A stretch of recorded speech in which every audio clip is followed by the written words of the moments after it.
কোচবিহারের রাজনীতির সমীকরণ দিনের পর দিন বদলে যাচ্ছে। পঞ্চায়েত নির্বাচনে আমরা দেখেছি 128টা গ্রাম পঞ্চায়েত রয়েছে কোচবিহারে, তার মধ্যে মাত্র 24টা গ্রাম পঞ্চায়েত বিজেপি দখল করে এবং 104টা গ্রাম পঞ্চায়েত দখল চায় তৃণমূলের।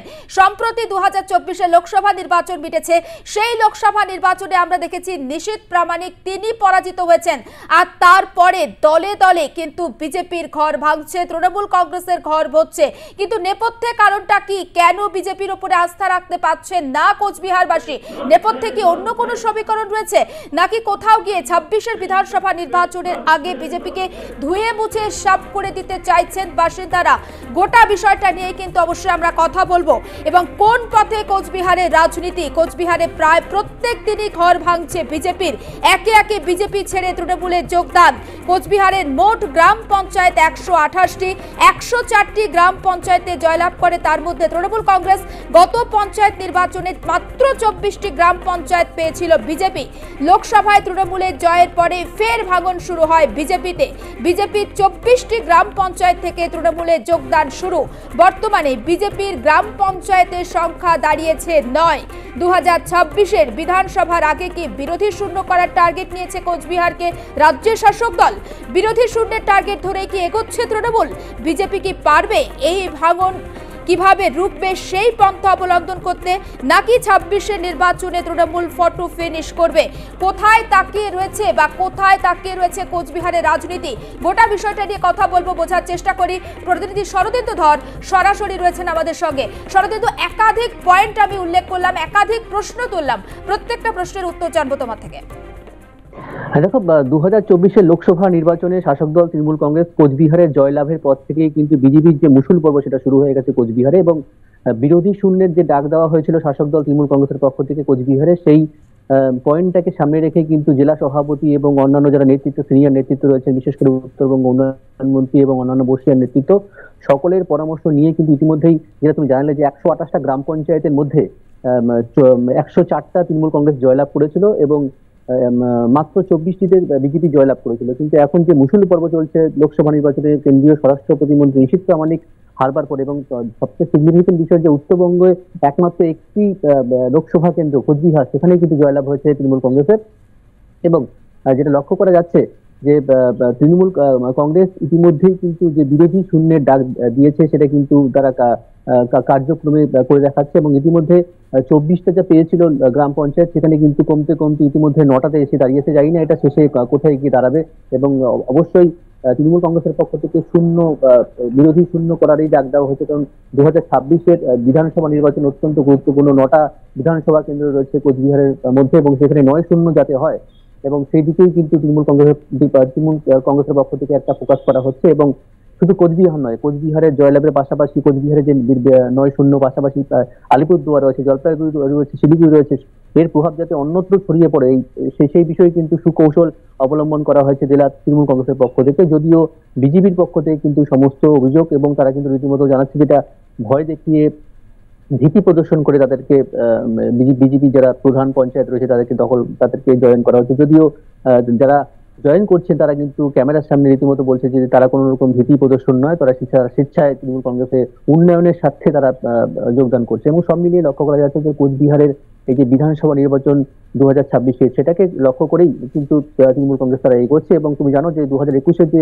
বিধানসভা নির্বাচন, সেখানে কিন্তু 19 লোকসভা নির্বাচনে বিজেপি জয়লাভের পর সেখানে কিন্তু লক্ষ্য করা গিয়েছিল যে 21 বিধানসভা নির্বাচনে বিজেপি প্রায় 7টি জয়লাভ করেছিল বিজেপি, মাত্র 2টি জয়লাভ করতে সক্ষম হয়েছিল তৃণমূল কংগ্রেস। এবং সেই যে হারের জ্বালা, সেটা কিন্তু আর যাতে 26 রিটার্ন ব্যাক করে না আসে, তার জন্য কিন্তু তৃণমূল কংগ্রেসের পক্ষ থেকে এই পন্থা অবলম্বন করা হয়েছে, এবং তারা যাতে 9-0 লাভ করতে পারে সেই বিষয়ে কিন্তু যথেষ্টই অ্যাগ্রেসিভ মনোভাব নিয়ে তারা এগোচ্ছে। এবং প্রধান পঞ্চায়েত যদি গ্রামের পঞ্চায়েতটাই যদি হাতে না থাকে এবং পঞ্চায়েতের যে অঞ্চল হাতে না থাকে, তাহলে পরেই কিন্তু বিজেপির পক্ষে 26 আগে এই শূন্যতা দখল করা যথেষ্টই কঠিন হয়ে দাঁড়াবে। এবং সেই রণকৌশল নিয়ে কিন্তু তৃণমূল কংগ্রেস এগোচ্ছে বলে এমনটাই রাজনৈতিক মহলের ধারণা। এবং সেই কৌশল নিয়ে তৃণমূল কংগ্রেস এগোচ্ছে এবং বিজেপি সেখান থেকে 26-এ কতটা কামব্যাক করতে পারে এবং সেই ঘর আবার পুনরায় গোছাতে পারে কিনা সেই বিষয় নিয়ে কিন্তু রাজনৈতিক মহলে যথেষ্টই সন্দেহ রয়েছে। যদিও বিজেপির পক্ষ থেকে যেটা জানালাম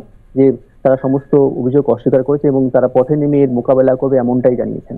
এখনো পর্যন্ত পথে নেমে মোকাবিলা করবে, কিন্তু যে মানুষজন বিজেপির থেকে মুখ ফেরাচ্ছেন পথে নেমে মোকাবিলা করলে তাদের কি আবারও পুরনো দলমুখ করা যাবে?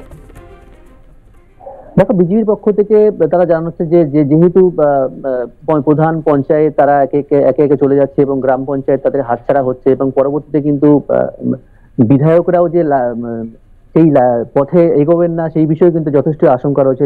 সুতরাং আন্দোলনের মধ্যে যদি থাকা যায় তাহলে হয়তো যারা দলীয় সমর্থক রয়েছেন, নেতৃত্ব রয়েছেন, তারা যথেষ্ট একটু মনোবল তাদের চাঙ্গা হবে এবং সেই স্ট্র্যাটেজি নিয়ে কিন্তু তারা যাতে আন্দোলনের মাধ্যমে তারা রাস্তায় নেমে আন্দোলনের মাধ্যমে এই তাদের যে ভাঙন এবং তারা রোধ করতে পারে সেই বিষয়ে তারা তারা রোধ করতে পারে কিনা অবশ্যই আমাদের নজর থাকবে। তুমি সঙ্গে থাকো শরদিন্দু, আবারও ফিরবো তোমার কাছে। কিছু বক্তব্য রয়েছে আমাদের কাছে, শোনাবো দর্শকদের। প্রত্যেকেরই গ্রাম পঞ্চায়েত সদস্য যারা আছেন তাদের দায়বদ্ধতা আছে নিজের এলাকার ভোটারদের প্রতি যে কাজ করতে হবে। তো কাজের ক্ষেত্রে যেহেতু পঞ্চায়েত সমিতি এবং জেলা পরিষদ তৃণমূল কংগ্রেসের দখলে এবং এখানে রাজ্য সরকারের বিভিন্ন মানবিক সহায়তা প্রকল্প যারা মুখ্যমন্ত্রী আছে সেই প্রকল্পগুলোর সাথে সকলকে কানেক্ট করার জন্য এবং উত্তরবঙ্গ উন্নয়ন দপ্তরের পক্ষ থেকে যে বিশাল কর্মযজ্ঞ চলছে আমাদের জেলাতে, সেই কর্মযজ্ঞে সামিল হওয়ার জন্য আমাদের এই পঞ্চায়েত সদস্যরা মনে করেছেন যে তারা তৃণমূল কংগ্রেসে যুক্ত হলে বেশি ভালো হবে। সেই দিক থেকে তারা সিদ্ধান্ত নিয়েছেন এবং উন্নয়নের সাথে তৃণমূল কংগ্রেসে যোগ হবে।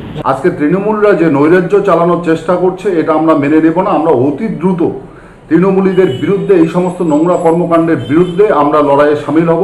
আর তৃণমূলরা যদি ভুলে থাকে যে 2019-এ ওরা হেরেছে, 2021-এও হেরেছে, 2024-এও হেরেছে, পঞ্চায়েতেও ওরা অনেক জায়গায় হেরে গেছে, তারপরেও যদি ওরা পেশি বল দিয়ে বিজেপিকে দমাতে চায় তাহলে ওদেরকে মনে করিয়ে দিতে চাই প্রত্যেকটা কর্মের একটা করে প্রতিক্রিয়া আছে, তার জন্য তাদেরকে প্রস্তুত থাকতে হবে। এবং ভারতীয় জনতা পার্টি আমরা ধীরে ধীরে প্রস্তুত হয়েছি। অবশ্যই আমাদের একটা সাময়িক ঘাটতি হয়েছে।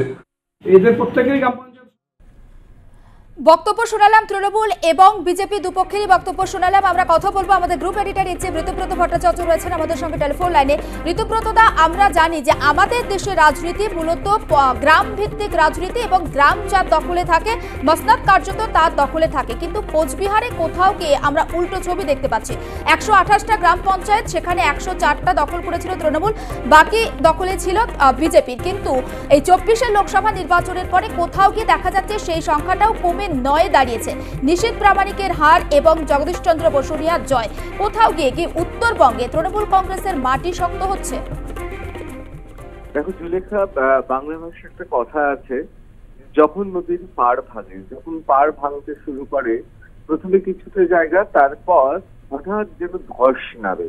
কোচবিহারে কিন্তু এখন যদি গেরুয়া এবং সবুজের যে রং পঞ্চায়েতের, তাতে কোথাও যেন মনে হচ্ছে নদীর যেন পাড় ভাঙছে।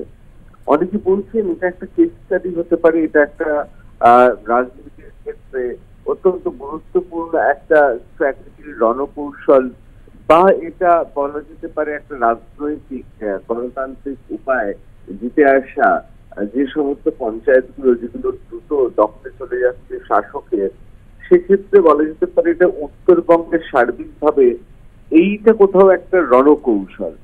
আসলে আমরা জানি নিশীথ প্রামাণিক, যিনি আবার এক মন্ত্রীও ছিলেন, অত্যন্ত গুরুত্বপূর্ণ এবং স্বরাষ্ট্র দপ্তরের প্রতিমন্ত্রী ছিলেন, এবং তার যদি উত্থান দেখি আমরা বিশেষ করে কোচবিহারের রাজনীতিতে, তাহলে মনে হবে যেন 2024-এর লোকসভা নির্বাচন পর্যন্ত কার্যত নিশীথ প্রামাণিক তিনি তার এবং অবশ্যই ভারতীয় জনতা পার্টির যারা কর্মী তারা ধরে রাখতে পেরেছিলেন অনেকটাই। পশ্চিমবাংলায় যেখানে গ্রামাঞ্চলে বিভিন্ন উন্নয়নমূলক কাজের জন্য হোক বা মানুষের সমর্থনের জন্য হোক, বিভিন্ন জায়গায় আমরা জানি বাংলার গ্রামে গ্রামে কিন্তু তৃণমূল কংগ্রেসের একটা শক্ত ভিত রয়েছে। কিন্তু এটাও অস্বীকার করার কোনো জায়গা নেই যে উত্তরবঙ্গ এবং দক্ষিণবঙ্গের মধ্যে মূল যে প্রভেদটা হচ্ছে, একদিকে তৃণমূল কংগ্রেস যেমন দক্ষিণবঙ্গে অত্যন্ত শক্তিশালী, প্রায় নিরঙ্কুশ সংখ্যাগরিষ্ঠতা পঞ্চায়েতে রয়েছে। কিন্তু অন্যদিকে বিক্ষিপ্ত ভাবে সেটা লোকসভা নির্বাচন আমরা জানি 2019-এর পরবর্তী সময় কোথাও যেন উত্তরবঙ্গে গেরুয়া শিবিরের একটা প্রভাব রয়েছে। আমি কখনোই আমরা পরিসংখ্যান অনুযায়ী বলতে পারি না যে সেই প্রভাবটা প্রায় সমানে সমানে, কিন্তু প্রভাব রয়েছে। এবং উত্তরবঙ্গের গ্রামে গ্রামে ভারতীয় জনতা পার্টির যে সংগঠন গড়ে উঠেছে 2024-এর লোকসভা নির্বাচনের পর, বিশেষ করে কোচবিহারে আমরা যেটা দেখতে পাচ্ছি, নিশীথ প্রামাণিকের পরাজয়ের পর একের পর এক যে নদীর পাড়ের মতো ভেঙে যাচ্ছে সবুজ পাড়, ভেঙে যাচ্ছে গেরুয়া পাড়, উঠে আসছে সবুজ পাড়। সুতরাং এটা একটা অত্যন্ত গুরুত্বপূর্ণ বলা যেতে পারে রণকৌশল শাসকের। এবং এর পাশাপাশি আমরা জানি যে অনন্ত মহারাজ রয়েছে, তার যে ভূমিকা রয়েছে সেই ভূমিকা নিয়ে অনেক প্রশ্ন উঠেছেন এবং স্বয়ং মুখ্যমন্ত্রী মমতা বন্দ্যোপাধ্যায় নির্বাচনের ফলাফলের পর তার বাসভবনে গিয়েছেন। কোথাও নিশীথ প্রামাণিক অনেকেই মনে করছে যে গ্রাম ভিত্তিক যে সংগঠন, সেই সংগঠনটা এখন ভারতীয় জনতা পার্টির বিশেষ করে শীর্ষ নেতৃত্বের থেকে একটা বিরাট দূরত্ব সৃষ্টি হয়েছে। অর্থাৎ এই যে দলের মধ্যে থাকা, সেই থাকার জন্য যে পরিমাণ সাংগঠনিক ক্ষমতার দরকার জেলা নেতৃত্বের গেরুয়া শিবিরের, তা এখন নেই। শিথিল হচ্ছে ক্রমশ, নদীর পাড়ের মতো ভাঙতে চলেছে আমরা দেখতে পাচ্ছি বিভিন্ন জায়গায় পঞ্চায়েত। এবং যত সময় আসছে অনেকেই মনে করছেন যে এই সংখ্যাটা দ্রুত বোধহয়, এই সংখ্যা এবং এই কৌশল বোধহয় গোটা উত্তরবঙ্গের বিভিন্ন জায়গায় প্রতিষ্ঠিত হবে। এ প্রসঙ্গে বলে রাখা ভালো যে প্রবল প্রতাপে অনেক সময় অনেক জনপ্রতিনিধি মনে করেন যে গোটা এলাকা বোধহয় তার সঙ্গেই আছেন। কিন্তু লোকসভা নির্বাচনের পর কোচবিহারে একটা জিনিস অত্যন্ত পরিষ্কার ভাবে বোঝা গেছে যে অনেক আগে থেকেই শাসকের অর্থাৎ তৃণমূল কংগ্রেসের রণনীতি খুব পরিষ্কার ছিল। এবং পরবর্তীকালে অনন্ত মহারাজ, তার সঙ্গে মাননীয় মুখ্যমন্ত্রীর সাক্ষাৎকার, তাতে অনেক প্রশ্ন উঠেছে। বিশেষ করে যেহেতু আমরা জানি যে রাজ্যসভায় ভারতীয় জনতা পার্টির প্রতিনিধি, তিনি হঠাৎ কোনো এক অজ্ঞাত কারণে এই যে শাসকের সঙ্গে রাজ্যের শাসকের সঙ্গে তার ঘনিষ্ঠতা, তার কি প্রতিফলন ঘটেছে বা ঘটেছিল অনেক আগে থেকেই? অনেক আগে থেকেই কি তাহলে কোচবিহারের নদীর পাড়ের তলার মাটি ক্রমশ শিথিল হচ্ছিল, যা বুঝতে ব্যর্থ ছিল ভারতীয় জনতা পার্টির জেলা নেতৃত্ব? সে খবর শীর্ষে এসে পৌঁছায়নি। আর কোথাও কি দেশের প্রামাণিক তিনি নির্বাচনের লড়াইয়ের সময় তাকে আমরা প্রতিবারই বিশেষ করে গত লোকসভা নির্বাচনে যে আমরা ভূমিকায় দেখেছিলাম, যে লড়াই তার মধ্যে ছিল, যে তীব্রতা ছিল, তাকে তাহলে কোথাও হ্রাস পেতে পেতে এমন জায়গায় এসে পৌঁছেছে যে গোটা জেলার রাজনীতিতে গেরুয়া শিবির যে জায়গায় পৌঁছেছিল 2018 এবং তার পরবর্তী সময়, সেই জায়গাটা সম্পূর্ণ খুঁজেছে। এই প্রশ্নগুলো তো রয়েছে। তবে সবচেয়ে বড় প্রশ্ন, অনেকেই মনে করছেন যে এটা শুধু বোধহয় কোচবিহার নয়, শাসকের, রাজ্যের শাসকের রণকৌশলের প্রথম কেস স্টাডি আমরা দেখছি কোচবিহারে, কিন্তু ক্রমশ উত্তরবঙ্গের বিভিন্ন স্থানে তা প্রসারিত হবে। এবং যদি সেই কৌশল প্রসারিত হয় তাহলে উত্তরবঙ্গে কিন্তু সার্বিকভাবে ভারতীয় জনতা পার্টির বিভিন্ন গ্রামাঞ্চলে যে বলা যেতে পারে 2018-19 এবং তার পরবর্তী সময় যে প্রভাব ছিল, তাহলে সেই প্রভাব এবং অবমুক্তি কাটছে বলে অনেকেই ধরে নিতে পারেন। তার কারণ যে তীব্রতাতে, যে তাড়াতাড়ি যে দল পরিবর্তনের প্রায় হিড়িক পড়ে গেছে, একবার যদি কোচবিহার ছেড়ে অন্যান্য জায়গায়ও যদি একই ছবি ধীরে ধীরে দেখা যায়, তাহলে কিন্তু গেরুয়া শিবিরের এ রাজ্যে বঙ্গ বিজেপির শীর্ষ নেতৃত্বের কপালে ভাঁজ পড়তে বাধ্য।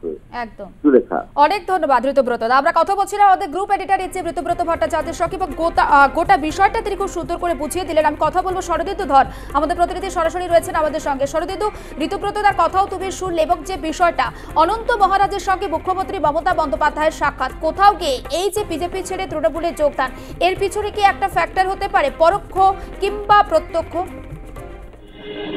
দেখো, তোমাকে আমি আগেও জানালাম যে যেহেতু উত্তরবঙ্গটা এবার তৃণমূল কংগ্রেস ফোকাস করেছে এবং উত্তরের মধ্যে মাত্র একটি আসন কোচবিহার সেটা জয়লাভ করেছে তৃণমূল কংগ্রেস, এবং অবশ্যই মাননীয় মুখ্যমন্ত্রী মমতা বন্দ্যোপাধ্যায় তিনি কিন্তু এবার সিগনিফিকেন্ট ভাবে তিনি যে রেল দুর্ঘটনায় শিলিগুড়িতে এসে তিনি কিন্তু কোচবিহারে এসে তিনি নাইট হল্ট করেছিলেন এবং পরবর্তীতে যেটা ঋতুব্রত জানালেন যে অনন্ত মহারাজ তার সাথে তিনি সাক্ষাৎ করেছিলেন এবং বিজেপির একজন রাজ্যসভার সাংসদ তার সাথে সাক্ষাৎ করা এবং স্বাভাবিকভাবেই এটা যথেষ্ট একটা সিগনিফিকেন্ট বিষয়। এবং রাজবংশী ভোট যেহেতু কোচবিহারে একটা বড় ফ্যাক্টর রয়েছে এবং মাননীয় মুখ্যমন্ত্রীর এই যে অনন্ত মহারাজের সাথে সাক্ষাৎ করা এবং কোচবিহারে ছুটে আসা, যেহেতু কোচবিহারে উত্তরবঙ্গের মধ্যে একটি আসন সেখানে কোচবিহার জয়লাভ করেছে এবং সব বিষয় নিয়ে এই যে কোচবিহারকে কেন্দ্র করে এবং কোচবিহারকে ভর করে যে উত্তরবঙ্গের বাদবাকি জেলাগুলোতেও যাতে ফুল ফোটাতে পারে তৃণমূল কংগ্রেস, সেই বিষয়ে কিন্তু একটা রণকৌশল ঠিক করা হয়েছে বলে এমনটাই কিন্তু রাজনৈতিক মহল সূত্রে জানা যাচ্ছে এবং তৃণমূল সূত্রেও জানা যাচ্ছে।